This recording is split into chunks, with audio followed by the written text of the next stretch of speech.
และเป็นอย่างคือแบบว่ามีตะกะแบบว่ามีอคติกับคนที่แบบว่ามาเฮ็ดงานอยู่ไทยแล้วก็แบบว่าต้องสวัสดีครับพ่อแม่พี่น้องล่าสุดมีพนักงานสาวของรัฐที่ลาวลาออกจากงานประจำเพราะเงินเดือนไม่พอใช้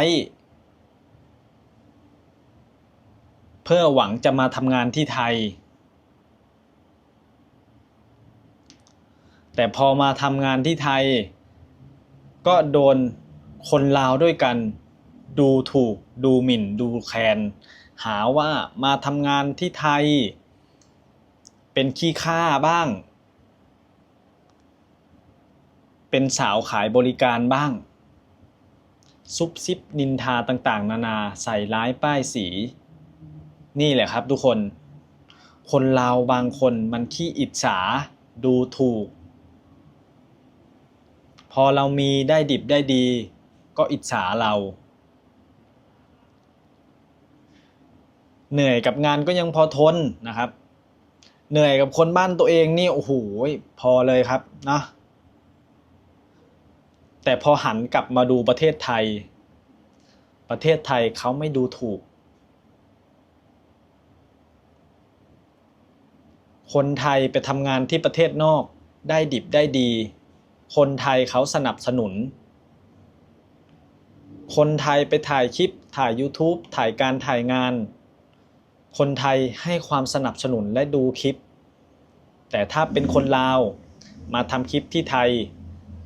เป็นยูทูบเบอร์ถ่ายนู่นถ่ายนี่ชื่นชมประเทศไทยเขาก็จะหาว่าขายชาติโวยประเทศไทยไอ้บ้านนอกเข้าเมืองเนาะไอ้ขี้ข้าเป็นเลแข้งเลขาได้กี่บาทเห็นไหมทุกคนซึ่งแนวคิดและมุมมองของคนไทยกับคนลาวบางคนหรือว่ามนุษย์ถ้ำบางคนนี่มันแตกต่างกันมากเลยนะอย่างสาวคนนี้นะครับทุกคนเขาก็ได้ออกมาอัดคลิประบายความรู้สึกซึ่งบ่าวพรก็นำคลิปมาให้แล้วเดี๋ยวไปรับชมคลิปพร้อมๆกันว่าเขาโดนอะไรมาบ้างสาวลาวไปไทยคนลาวไปไทยส่วนหลายก็ไปเฮ็ดอาชีพเดียวกันนั่นแหละ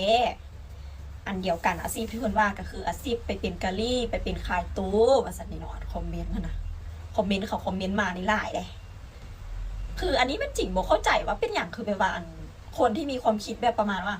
ถ้าแบบว่าคนลาวหรือว่าเป็นส่วนหลายจะเป็นผู้หญิงเนาะที่ว่าทึกแบบว่าทึกแบบว่าบูลลี่แบบนี้นะในความคิดมันเป็นแบบไหนคือแบบว่าคิดว่าแต่ละคนต้องมาแบบมาเป็นกะลี่หรือว่ามาขายตู้อย่างแบบนั้นนะเอายกตัวอย่างถ้าสมมติว่าเขาจะมาเฮ็ดแบบนั้นเฮมันก็เป็นเรื่องของเขาบ่แม่นวะเนาะเฮาสิไปเว้าไปอีหยังอาชีพเขาอาชีพไผอาชีพมันเฮาบ่ได้ไปเบียดเบียนไผแล้วก็จบแม่นบ่แต่ละคนเนาะและเป็นอย่างคือแบบว่ามีตะกะแบบว่ามีอคติกับคนที่แบบว่ามาเฮ็ดงานอยู่ไทยแล้วก็แบบว่าต้องแบบว่าจังซั่นจังซี่อะไรทำไมอย่างแบบประมาณนี้หั่นนะเนาะคืออันนี้จริงก็จะบอกว่าคือตอนที่จริงแบบว่าเป็นเฮ็ดเวียกอยู่ลาวจริงก็เป็นพนักงานคนนึงเนาะเป็นพนักงานหาว่าเป็นหยังคือว่าเลือกออกจากเป็นพนักงานอันมีเกียรติมีอีหยังที่คนอยากเป็นคนนายอยากออกคนนอกอยากเข้าอย่างแบบประมาณนี้นะคือมาไทยจริงกับไปมาเนาะไปมา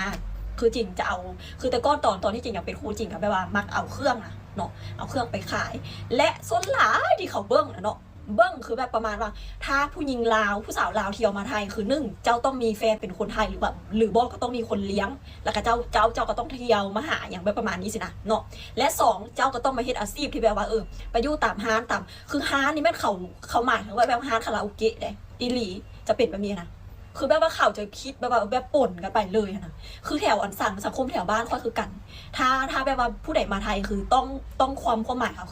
คือต้องมาเป็นกะลี่มาเป็นขายตู่อย่างแบบประมาณนี้เป็นอย่างต้องมีตะกะแบบนี้ต้องมีความคิดแบบนี้เนาะอันนี้เขาไม่เข้าใจนี่แหละเนาะพ่อแม่พี่น้องนิสัยคนลาวบางคนแทบสิเป็นเหมือนเขมรขึ้นทุกวันชอบดูถูกกันมาเหตุงานอยู่ไทยได้ดิบได้ดีก็หาเขาว่ามาขายบริการบ่ได้ว่าแต่ผู้หญิงผู้ชายก็คือกันถ้ามาได้ดิบได้ดีนี่สิหาว่าเฮาเฮ็ดแบบนั้นแบบนี้บ่ดีบางคนเขามาเฮ็ดงานอยู่ไทยเนาะเขามีความสามารถเงินเดือนเขาก็สูง ขั้นต่ำใน15,000ถ้าผู้ใดมีความสามารถสูงตั้งใจเก็บเงินเก็บทองมันก็ได้ดิบได้ดีเฮ็ดงานอยู่ลาวเงินเดือนละล้านห้าประมาณ 2,000 เต็มที่ก็ 3,000 มันบ่พอใช้พอจ่ายแต่พอเฮามาว่าเฮ็ดงานอยู่ไทยเงินเดือนดีมันก็สิมีอีกได้บุคคลจำนวนหนึ่งนี่มักมาว่าโอ้ยทำงานอยู่ลาวก็ได้คือกันเดือนละ8 ล้าน10 ล้านเป็นเงินไทยก็ประมาณ10,000 กว่าบาทพ่อแม่พี่น้องมีแต่มันหายากอยู่ลาวมันหายาก1มาเจ้าต้องมีความสามารถเป็นหลักเลยเนาะแต่ว่าอยู่ไทยบัดมันเลือกได้แล้วก็หาได้เลยเข้ามาก็ได้เลยเงินเดือนละ10,000ถามว่าอยู่ไทยต้องการความสามารถบ่ต้องการคือกันแต่ว่าอยู่ลาวมันสมัครยากเข้ายากถ้าบ่เก่งจริงๆเลยยากสิหาเงินเดือนละล้านอยู่ลาวแต่ว่าบ่เข้าใจเนาะคนลาวบางคนนี่มักดูถูกขนาดมักดูถูกขนาดเวลาเฮาเฮ็ดทันเฮ็ดนี่เขาก็มองว่าบ่ดีเลยเขาอิจฉาประเทศไทยเนาะเฉพาะคนลาวบางคนนะพ่อแม่พี่น้องพวกมนุษย์ถ้ำนี่ตัวดีเลยถ้าเห็นเฮาถ่ายหยังก็แล้วแต่ที่ว่าที่มันสวยงามต่างๆนานานี่เขาสิว่าให้เฮาแล้วก็ด่าเฮาต่างๆนานาเลยมักลืมชาติจังซั่นจังซี่ได้เขาสิเว้าก็คืออย่างสาวพนักงานอดีตพนักงานรัฐคนนี้เนาะมาเฮ็ดงานอยู่ไทย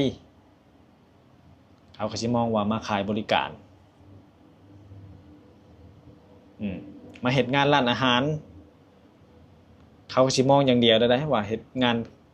ขายบริการพอหันไปเบิ่งประเทศไทยบัดนี้ประเทศไทยเขาบ่ได้ใส่ใจกันเขามีแต่สนับสนุนกันชื่นชมถ้าผู้ใดได้ดิบได้ดีคนไทยเขาบ่ได้ว่าไปเฮ็ดงานอยู่ประเทศนั้นประเทศนี้ขายชาติ